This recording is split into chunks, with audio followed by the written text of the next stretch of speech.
This year was really a challenging year. And when COVID started, and the lockdown started in India, the first thing that crossed our minds was how do we communicate with each other? Once we got on very quickly onto Teams, Microsoft Teams, and then the question in everyone's mind was that what will happen to people affected by leprosy? Will they be disproportionately affected? So that was the immediate concern that we had. And from within the group, we said that we have to have a humanitarian response.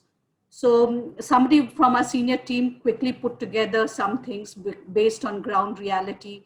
We did quick needs assessment on the ground, and the challenge was that we really needed resources. So we wrote to supporting countries, raised resources internally, and then we said that we really have to do something to provide rations. And many places we got in touch with the government to provide to provide cooked food, to provide ration for people affected by leprosy, people with disability. But many times there were large crowds, and it was very difficult who to give, who not to give.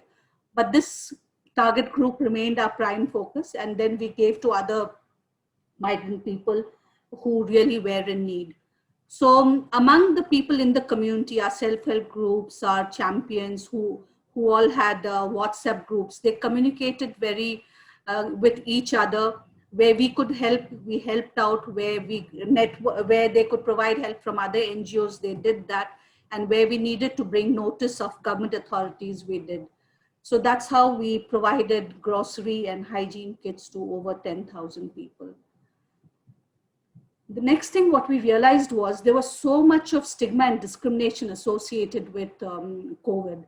So we said we really had to address it. And because of the stigmatization for both leprosy and COVID, we very early on, even before the government brought up, we came up with a guideline what we need to do. And you can see on the right, two of our champions, Suresh and Mangla, they brought out a video and they said how it hurts to be isolated.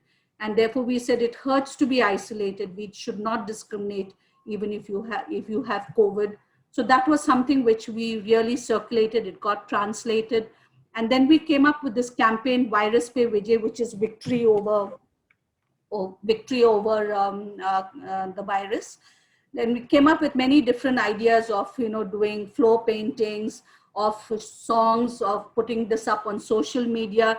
And here you can see on the left hand side, they even came up with not only just masks for normal people, stitching masks, but also masks for people like with hearing impairment, where the lip movement could be seen because they had stitched plastic over that area. So these were some of the things. Then we also went in at a national level for a campaign with the Economic Times, where we brought up all these stories and needs of people, livelihoods, and different awareness material with the Economic Times. The hospitals, initially, it was really strenuous because none of us knew about the illness. Every day we were having webinars, learning about the disease, but few hospitals just came up. They started doing triaging, and, taking temperatures, disinfecting. You can see in the OPDs, they started delineating spaces to stand. Some on the right side, you can see some came up with barriers between, plastic barriers for the healthcare worker and the patients. And also, like in Naini Hospital in the center, they came up with this spray for disinfection where you don't have to touch. It's a sensor based where you step on and the spray comes on. So initially we really had problems with getting PPEs. They were really at high cost, many places more than 2,000 rupees. And slowly as people learned, we started getting PPEs at lower costs. How did we reach? Because when there was lockdown, patients couldn't come to us. And we realized that, patients on MDT, for them, for supplies, for reaction neuritis, some who mental health was not all right, those with other comorbidities, we really wanted to reach out. So many of the hospitals, they formed teams, they looked through their records, they scanned those records, they called up, they had informal conversations, helped them, reassured them. And in places where they were on medicines and they didn't get, we even WhatsApped the prescription to them and directed them to take it either from the PHC or from the nearest health facilities. So many of the hospitals resort to this when there was a complete lockdown, so that patients would not be, they would not be deprived. Here you can see the disability management, even the mobile therapy unit in Vadarasulur. You can see how money is sitting there, and you can see on the TV the doctor. There's a teleconsultation going on. She's advising. And I think this is the spirit, the second picture, where the mobile van, in spite of all this, has gone out because they got, the district authorities allowed them to do. They're doing an ulcer care. And the third picture down, you can see the physiotherapist sitting in the office. And on top, you can see two patients where on a WhatsApp call, she's guiding them how to do the exercises in the local therapy unit in their village. So that's how we reached out to different people affected by leprosy. The vocational training also had to close down. The students went back home. We had to resort to online theory classes.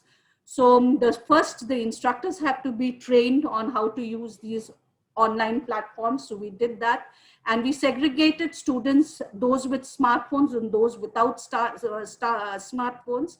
And you can see on the left-hand side how the principal is teaching the students on Google Meet. You can see them, they're teaching. And those who didn't have smartphones, they contacted them on the regular telephones and told them what assignments. And they also recorded these classes so that if they went to a relative with a smartphone, they could download this from YouTube and see. And down you can see how a student is actually listening to the recorded audios and making her notes. We also started doing online placement interviews. Even candidates who had passed out earlier lost their jobs.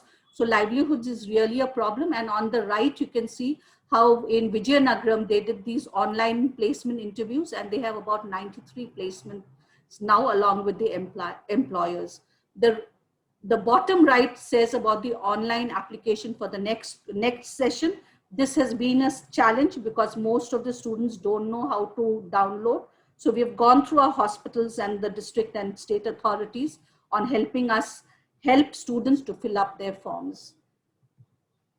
We did 3 online trainings, essentially for physiotherapists. And if I go from bottom up, first was the hand splint in peripheral neuropathy, the training which they did, which was essentially PowerPoint presentations.